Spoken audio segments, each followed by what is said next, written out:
Hi friends, welcome back to my channel. Yashvi కథల లోకంకి స్వాగతం. ఇంతకీ మా స్టోరీ ఎలా ఉందో కొంచెం చెప్పొచ్చు కదా. మీ అభిప్రాయాన్ని కామెంట్లో చెప్తే మేము చాలా సంతోషపడతాం. సర్లేండి, ముందు కథలోకి వెళ్దాం. నిన్ను చూసే ప్రతీక్షణం పార్ట్ 9.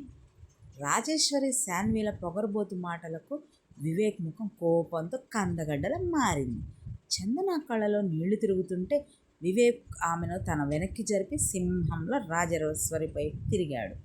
మరి ఇప్పుడు మన వివేక్ వర్మ స్టైల్ పనిష్మెంట్ ఎలా ఉంటుందో చూద్దామా ఫ్రెండ్స్.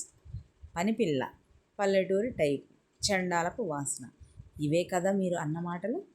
అదేంటి వివేక్, నిజమే కదా నేను అన్నది. మనలాంటి రిచ్ పీపుల్స్ ఉండే ఇంట్లో ఇలాంటి వాళ్ళు. ఆ మాట రాజేశ్వరి పూర్తి చేయకముందే వివేక్ కొట్టడానికి చెయ్యి పైకి లేపాడు. Stop it. ఈ ఇంట్లో ఎవరూ తక్కువ కాదు. ఇక్కడ గౌరవం కేవలం డ్రెస్సులకో డబ్బుకో ఉండదు, చేసే పనికి ఉంటుంది. చందన వంటిన వంట చండాలకు వాసన వస్తోందా శాన్వి? సరే, అయితే ఈరోజు డిన్నర్ నువ్వే ప్రిపేర్ చేయి అన్నాడు వివేక్ తీక్షణంగా చూస్తూ. వాట్, నేను వంట చేయడమా బావా?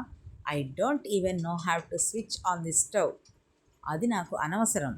నువ్వు వంట చేస్తావు, మీ ఇద్దరూ అది తినాలి. అప్పటి వరకు మేము కూడా డిన్నర్ చేయంలే. అసలే రాక రాక ఇంటికి వచ్చారు, మిమ్మల్ని వదిలేసి మేము తినటం అది సంస్కారం అనిపించుకోదు. నువ్వు వంట చేశాక కలిసి డిన్నర్ చేద్దాం. వెళ్ళి ముందు వంట సంగతి చూడు అని ఆర్డర్ పాస్ చేస్తాడు వివేక్.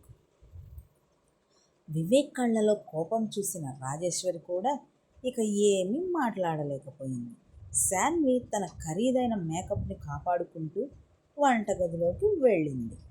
చందన, నువ్వు వెళ్ళి ఆంటీకి భోజనం పెట్టేసా, తరువాత వచ్చి మాకు భోజనం వడ్డీద్దోలు వెళ్ళు అని అక్కడ నుంచి చందనాన్ని పంపించేస్తాడు. ఇక రాజేశ్వరి కూతురికి వంట రాదు అని తెలిసి తనకి సహాయం చేయడానికని వంటగదిలోకి వెళ్ళబోతుంది. అప్పుడు వివేక్ చిటికి వేసి, హలో అత్తయ్య, ఎక్కడికి వెళ్తున్నారు? అదే బాబు, ఇప్పుడే కదా జర్నీ చేసి వచ్చింది, కాస్త దాహంగా ఉంది, అందుకే వంటగదిలోకి వెళ్ళి మంచినీళ్ళు తాగి వద్దామని వెళ్తున్నా. అరే మరి చెప్పరేంటి ఆంటీ?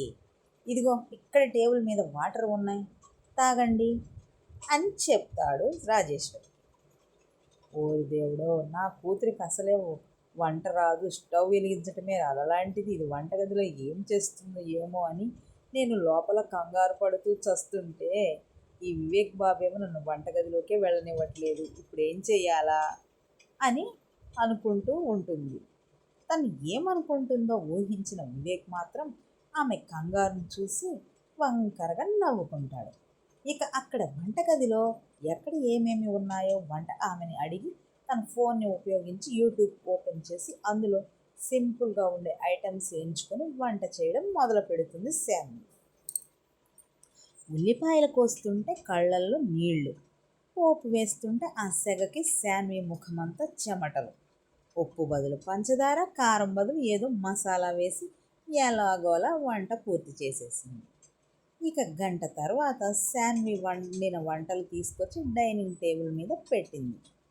ఆనంద్ వర్మ, వివేక్ హుందాగా కూర్చుని ఉన్నారు డైనింగ్ టేబుల్ వద్ద.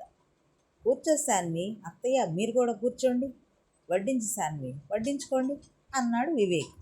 అలాగే బావా అని నవ్వుతూ తల్లికి తనకి వడ్డించుకొని వివేక్ వాళ్ళకు వడ్డించబోతుంది.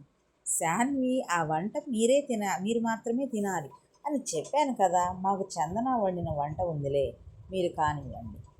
చందన వడ్డించు.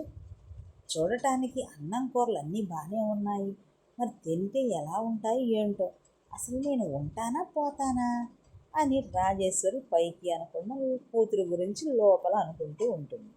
అత్తయ్య ఏంటి ఆలోచిస్తున్నారు, తినండి.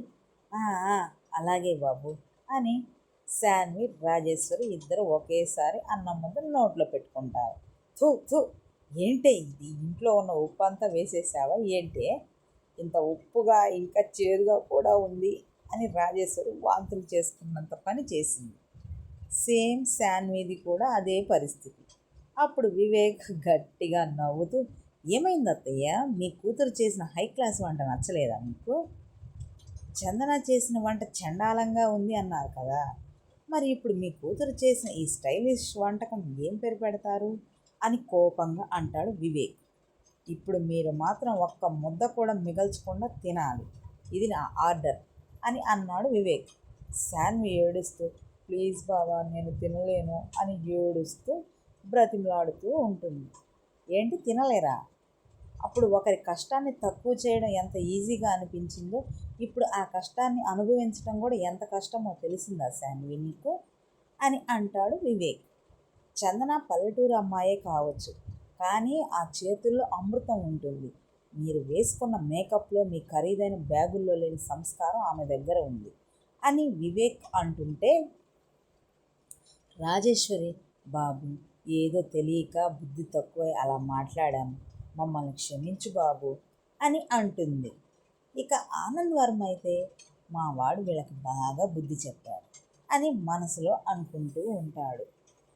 చందన మాత్రం దూరం నుంచి ఇదంతా చూస్తూ తన కోసం వివేక్ అంతలా స్టాండ్ తీసుకోవడం చూసి తనలో తాను మురిసిపోయింది. ఆ క్షణం ఆమెకు వివేక్ మీద ఉన్న గౌరవం రెట్టింపు అయింది. అమ్మా చందన, వాళ్ళకి నువ్వు వండిన భోజనం వడ్డించమ్మా అని ఆనంద్ వర్మ చెప్తారు. అలా చందన వాళ్ళకి వడ్డించగానే ఒక ముద్ద నోట్లో పెట్టుకోగానే వాళ్ళకది అమృతంలా అనిపిస్తుంది.